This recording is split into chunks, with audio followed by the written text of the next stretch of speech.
Everyone, welcome. Thank you for hanging in there. So this is our year-end reflection service. We've been doing these for many years, and at some point in the last 10 or 20 years, I started doing these and started evolving it over time as a time to reflect together on all the top stories of the year. For me, that connection of the stories that are happening in real life and our fictional stories, there's a real intersection there, I find, for story and how we understand our lives. And there's a real opportunity at the end of the year to then do this reflecting on all those stories that we've encountered over the course of the year past. 2020 has been a most interesting year, a very dramatic year.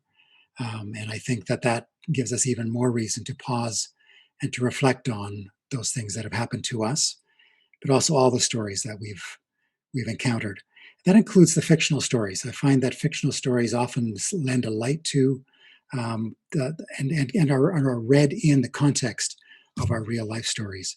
And so that's why I like combining this reflection time on those stories that we've encountered, that we've lived, and then the stories that we've read, saw on stage, saw in movies, read in novels.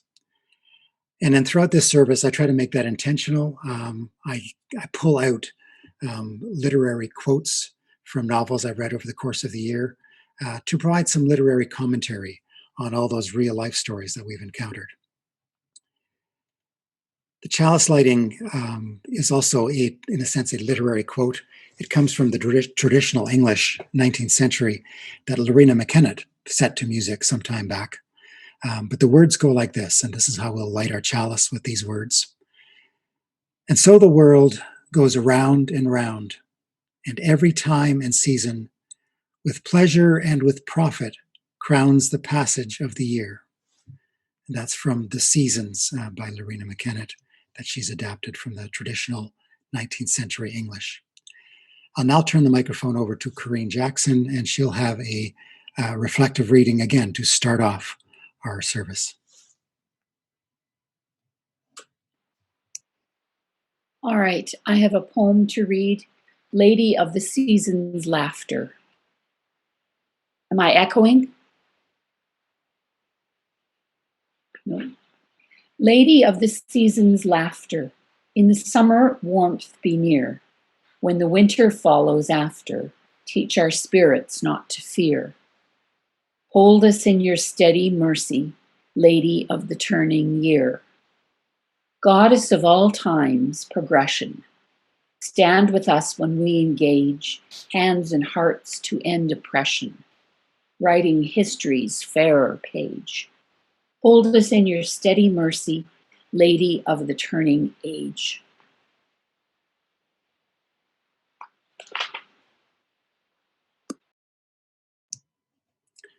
Thank you, Corinne. Another writer of English, Charles Dickens, in A Tale of Two Cities, says this, and I think this really summarizes this year really well. It was the best of times, it was the worst of times. It was the age of wisdom, it was the age of foolishness. It was the epoch of belief, it was the epoch of incredulity. It was the season of light, it was the season of darkness. It was the spring of hope, it was the winter of despair. Some more contemporary writers, Thomas Trofimok among them, he's an Edmonton writer. He said in a tweet, "Goodbye, you strange, hard, cantankerous year. Don't let the door hit you on the way out." A little more seriously, Governor General Julie Payette, former astronaut and now Governor General, she had 5 words to describe 2020.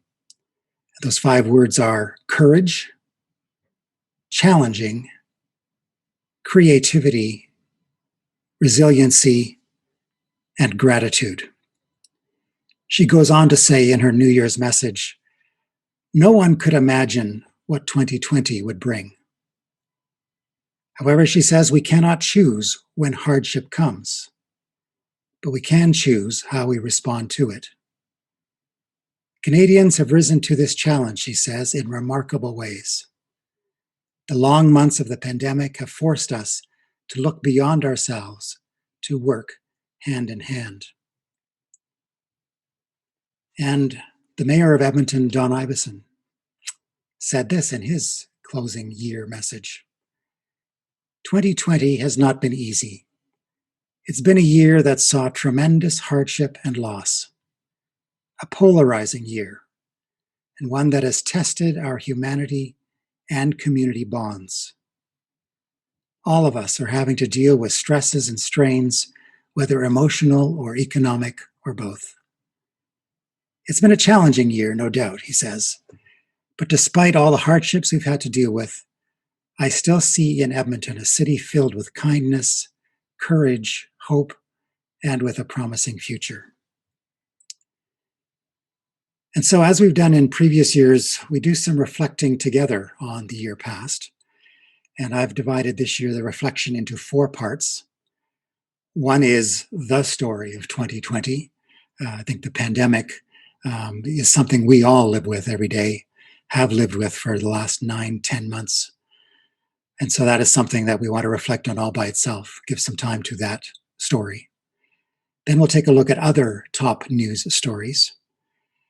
Then we'll look at the creative stories, the arts stories that various ones of us have participated in and noted for the year. And then we'll spend some time on the top personal stories for the year. And so we start with the pandemic. If you could see slides, I would have a long list here of dates of the pandemic, the story of the year. Back on December 31st, 2019, the Wuhan Municipal Health Commission in China reported a cluster of cases of pneumonia.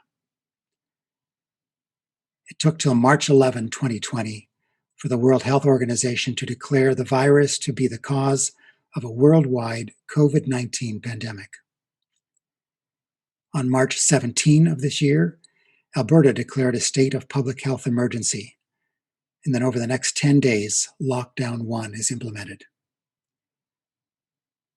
It took a few months till May 14th and June 12 for stages 1 and 2 of Alberta's relaunch to be implemented in Alberta. Then we had a summer where we were somewhat freer. However, on August 1st, masks became mandatory in Edmonton and Calgary. And then we saw in fall of the year that the cases once again climbed in Edmonton, in Alberta, in Canada, and in many places across the globe. On December 8th, Alberta declared another state of public health emergency, and Lockdown 2 is implemented, planned to go to at least to January 12th. We'll see where that goes. And then on December 15th of this year, the first vaccines were administered in Alberta. I don't know how many of you noted that in the last month in our newsletter, I had put together a survey tool asking people to submit their top choices for the year. Some of you responded, and I can share some of those with you now. But if others of you would like to use the chat function, and that way we can all kind of dual function, both read the chat and listening to me. But here's some of the thoughts that various people that had submitted their ideas of their choices for the impact of the pandemic on our lives. And the question I asked was around the impact on our lives, whether individually or collectively.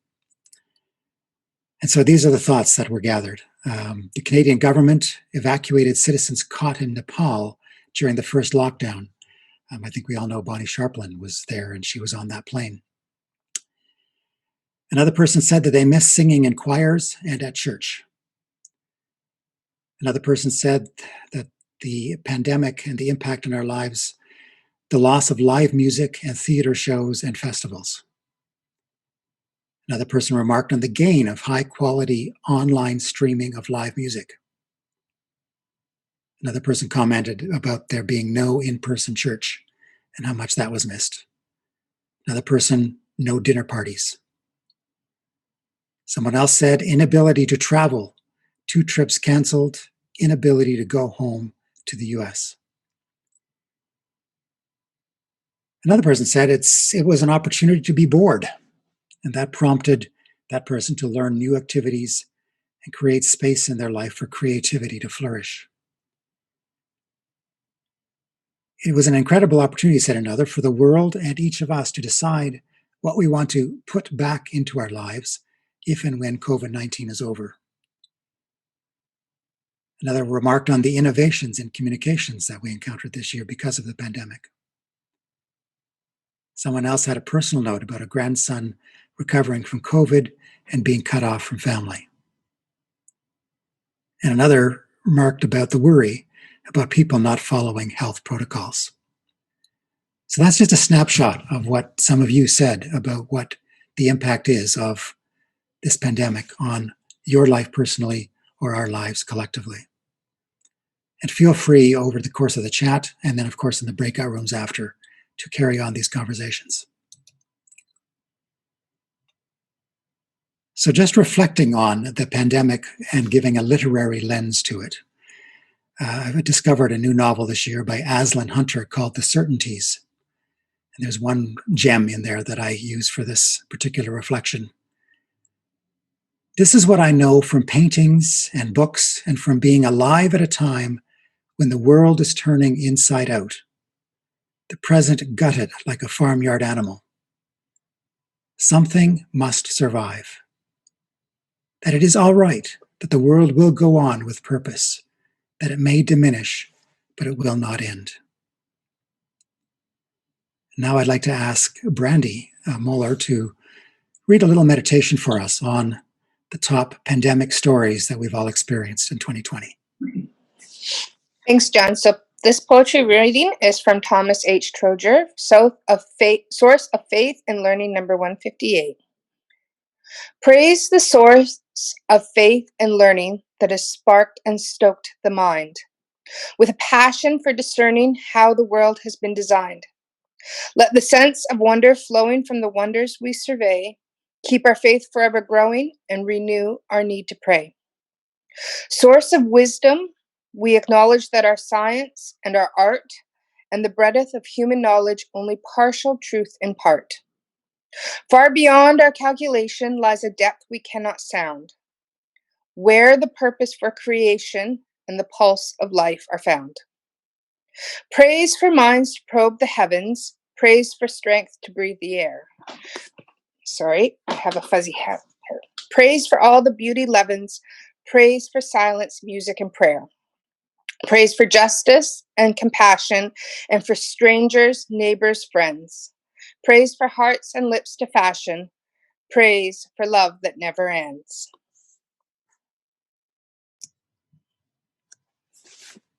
And so just a little pause as we reflect, take a breath on thinking about the pandemic of 2020 and how we're maybe coming out of it in 2021. But just a brief pause about all that has happened to us this year that we never could have anticipated with a pandemic. There were other things happening in our world besides a pandemic. And this is where some of the other top news stories of the year come in. So I'm just going to do a quick little reminder of some of the things that happened. Back in January, a year ago, Ukrainian International Airlines flight PS752 was taken down shortly after takeoff from Tehran. 63 Canadians died in that. 30 of those people were from Edmonton. In February, you may remember, there was a blockade of railways in support of anti-pipeline protesters in BC, and that was happening across the country.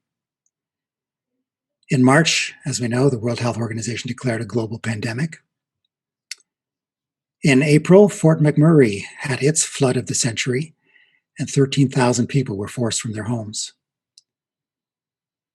In May, there was the death of George Floyd by a Minneapolis police officer. In June, a huge hailstorm hit Calgary and area, causing $1.3 billion in damage. In July, this was happening in Ottawa, the We Charities scandal, which was involvement of the Prime Minister and family and some members of the federal cabinet. In August, Aaron O'Toole was elected leader of the Conservative Party of Canada. In September, we saw fires in California, Oregon, and Washington. In November, of course, the US election, Trump defeated and Biden-Harris win eventually. And in December, the first COVID-19 vaccines are approved and begin being distributed in many countries around the world. So some of those things in the little poll I did of those of us in our congregation who responded to this reflected on some of those. And these are the UCE choices for top news stories of the year. There was the US election. One person put it this way: the good, the bad, and the outrageously ugly. Another person put it this way: the unelection of Trump and the election of rational, decent, civil, progressive leaders in Biden and Harris. Someone else commented on how the year saw leaders who stepped up to speak to us about COVID-19. Early in the year, we had Justin Trudeau speaking from his doorstep in Ottawa. We also, over the course of the year, saw Dina Hinshaw here in Alberta and Bonnie Henry in BC as just two medical officers of health who came to the fore. Another thing that happened this year from a UCE member, University of Alberta researcher Michael Houghton won the Nobel Prize for discovery of hepatitis C virus. Someone else noted that this was a year of the radical conservative Kenney government. And there was lots more to that quote. I had to summarize it a bit. Someone else noted on the forest fires everywhere, in Canada, in the US, and in the Amazon, in Portugal, and Australia. Someone else noted the death of Ruth Bader Ginsburg, Associate Justice of the US Supreme Court. Another UCE member talked about the death of Alex Trebek, host of Jeopardy! A drop in tourism threatens Africa's endangered species, was the comment from another member. Positives of technology for learning, socializing, and entertainment was another comment. Also, the inequalities of racism and poverty versus growth in private fortunes. Discrepancies in housing, healthcare, and educational opportunity was the comment from another member. And so again, another snapshot of what UCE members thought of 2020. So now a brief reflection time.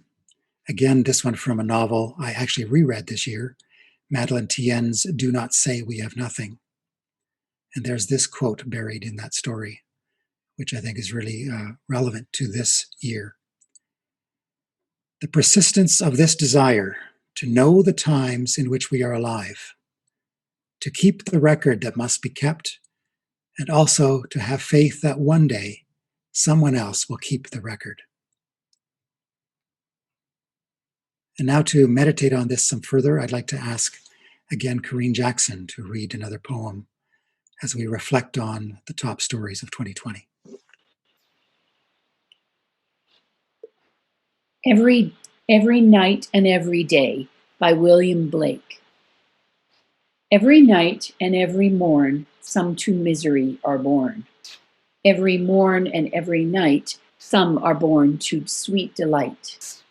Joy and woe are woven fine, clothing for the soul divine. Under every grief and pine runs a joy with silk entwined. It is right it should be so. We were made for joy and woe. And when this we rightly know, safely through the world we go.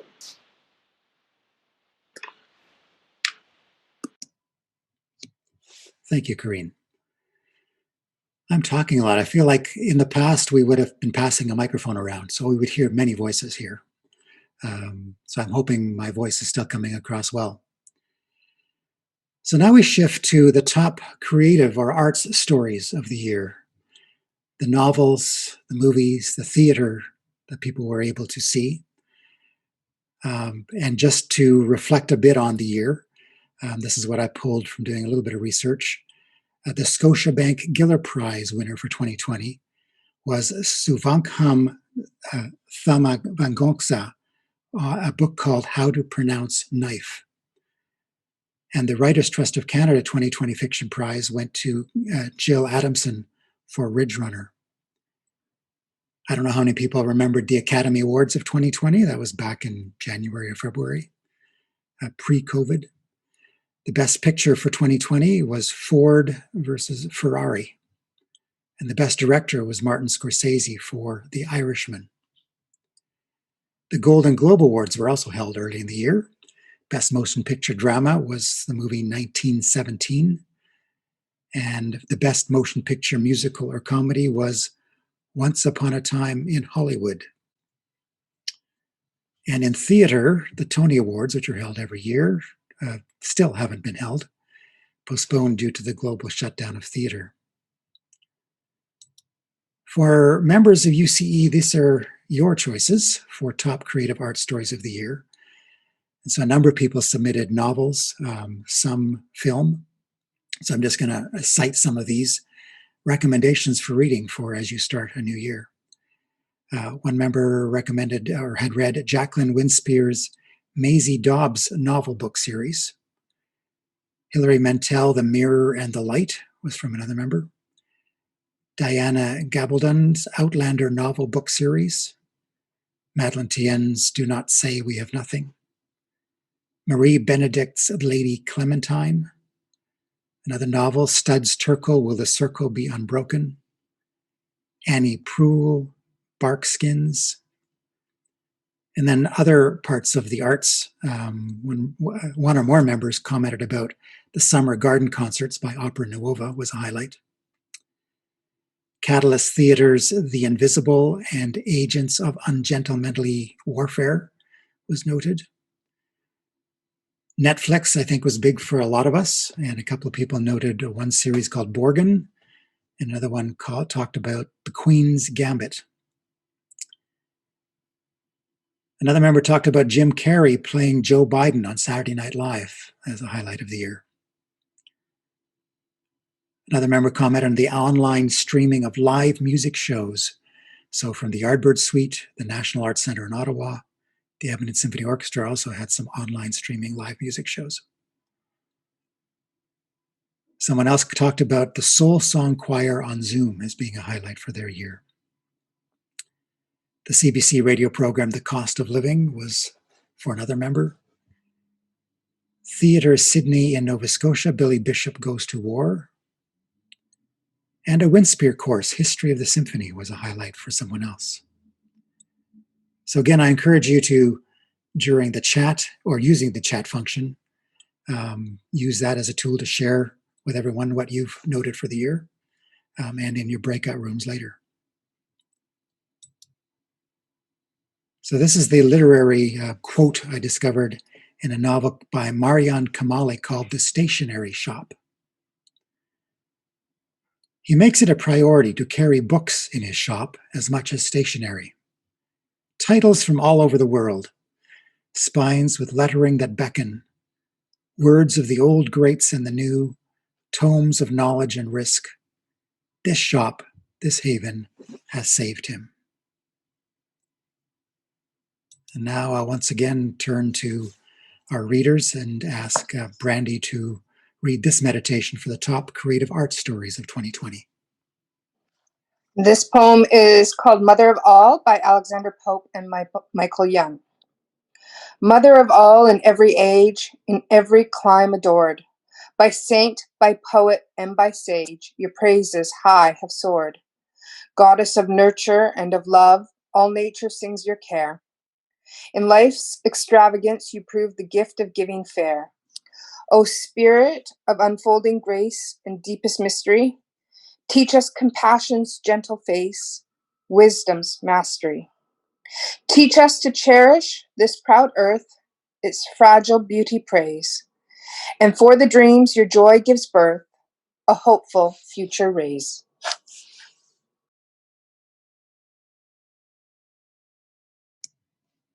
Thank you, Brandy. So now we'll shift to our final category, and this is the personal stories of our year. So with this in the past, we would have allowed people to light candles, come forward and speak to their top personal stories of the year.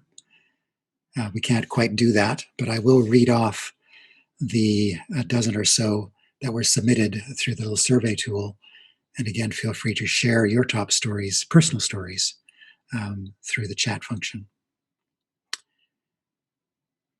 So one member commented on how a trip to England was canceled due to the pandemic. A highlight for another was that they led a number of services at UCE.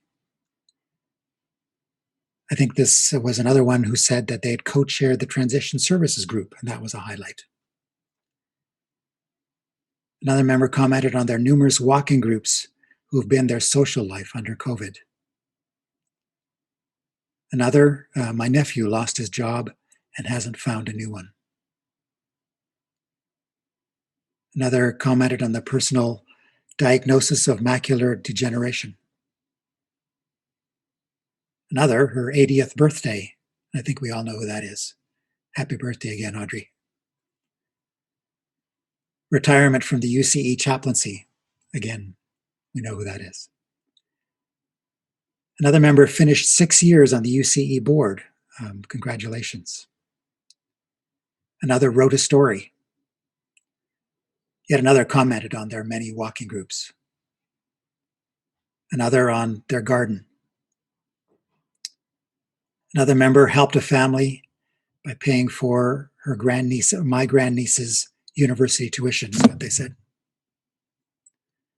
And another, after living alone, a family of 4 moved in with me in my Edmonton condo for 9 months, and it was wonderful. So again, a snapshot of what some of our members highlights for their personal life this year. And it's too bad we can't hear their voices and hear more, because I'm sure there's 30, 40 of you here today, so we should be hearing more.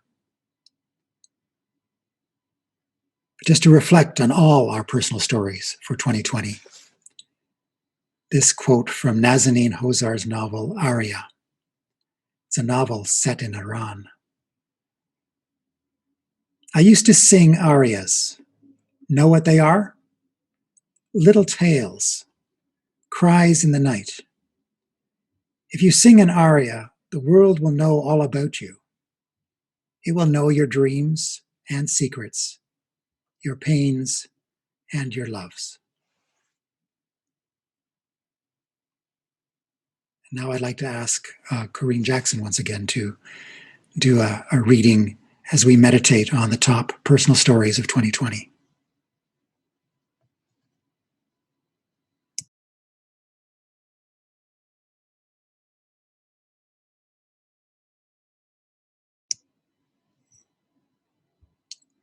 Corinne, you might be muted if you're talking already.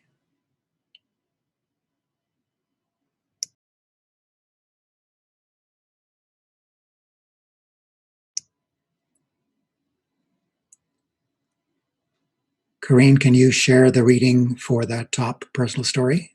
I can see you.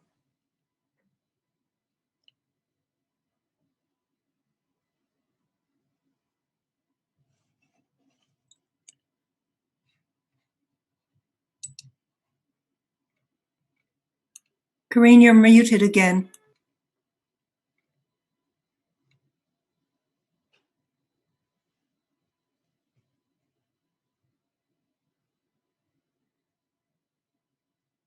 We can't seem to hear you, Corinne, so I'm just going to read it. I know it was one of your favorites. So this is from G.K. Chesterton. It's actually number 5 in our gray hymn book. But this is what he says. And this is a meditation for our top personal stories. It is something to have wept as we have wept, and something to have done as we have done. It is something to have watched when all have slept, and seen the stars which never see the sun. Lo, and blessed are our ears, for they have heard. Yea, blessed are our eyes, for they have seen. Let the thunder break on human, beast, and bird, and lightning. It is something to have been.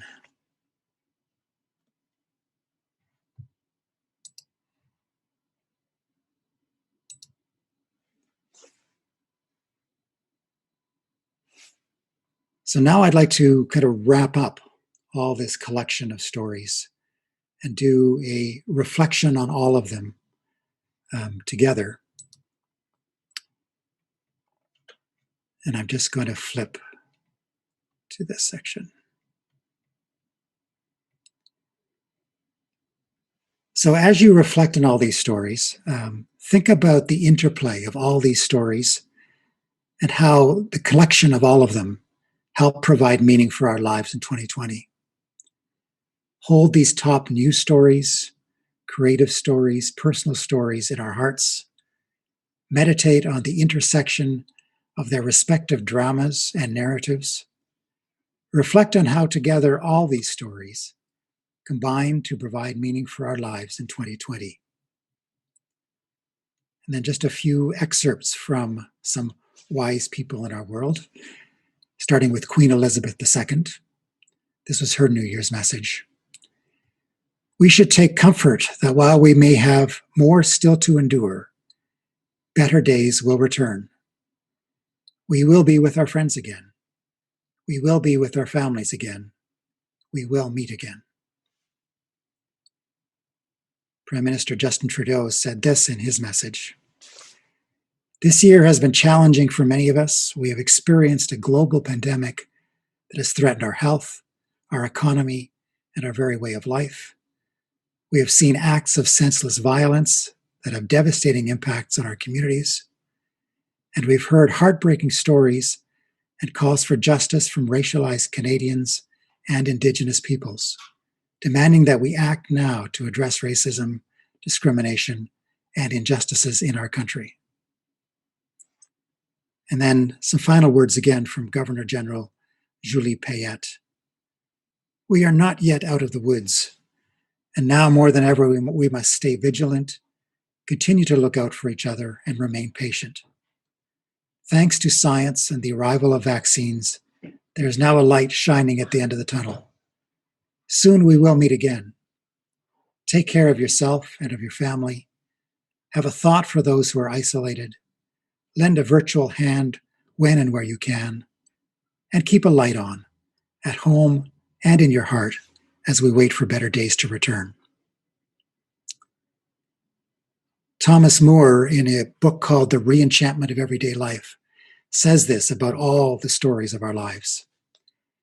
He says the mystery evoked by a story is its heart and value, and our reflections on our stories, as well as the way we tell them, read them, and perform them, should be consonant with their mystery.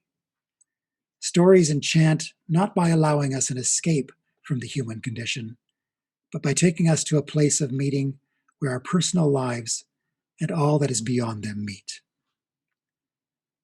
I'm going to ask that we do a brief time of silence now as we reflect on 2020, and then we'll have the music of Old Lang Syne to see us out. This song, at least the way it's performed, starts as a lament, but then it ends as a raucous celebration, I think, as all our New Year's Eve parties tend to start and end. And so we'll have a brief moment of silence now to reflect on our stories and close with Old Lang Syne.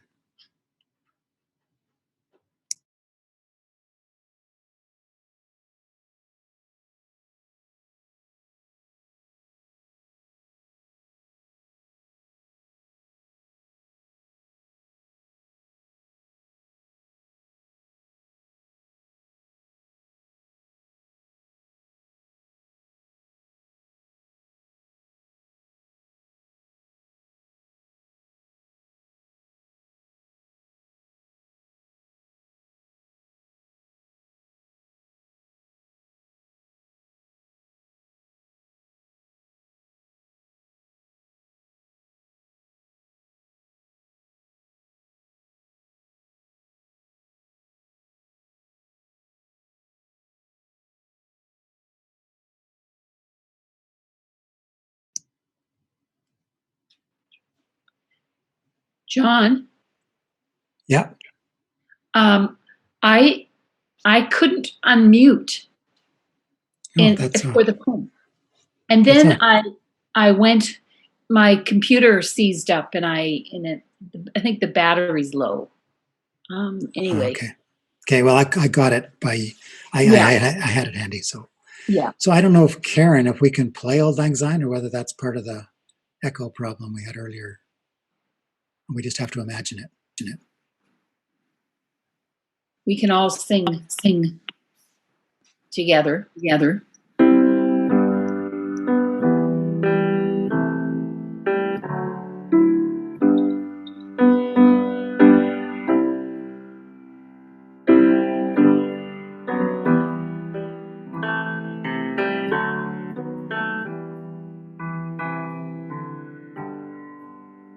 Should old acquaintance be forgot and never brought to mind? Should old acquaintance be forgot and days of Auld Lang Syne? For Auld Lang Syne, my dear, for Auld Lang Syne, we'll take a cup of kindness yet for Auld Lang Syne. And here's a hand, my trusty friend, and gives a hand, oh, thine. We'll take a cup of kindness yet for Auld Lang Syne. For Auld Lang Syne, my dear, for Auld Lang Syne, we'll take a cup of kindness yet for Auld Lang Syne.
We'll take a cup of kindness yet for Auld Lang Syne.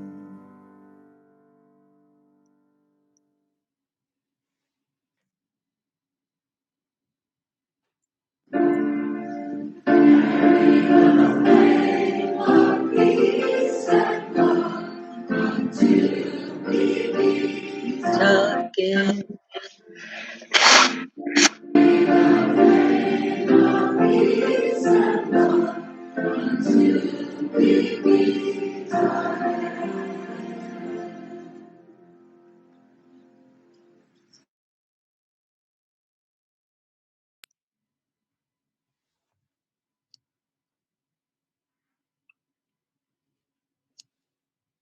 So there we are. We've ended our year, extinguishing the chalice with these words by Canadian novelist Rohinton Mistry. The sun sank in the ocean, its journey done for the day, and all things that mattered in life were touched by this sweet, sad joy. So Happy New Year, everyone. Thank you for hanging in there. And I think we will have a better 2021.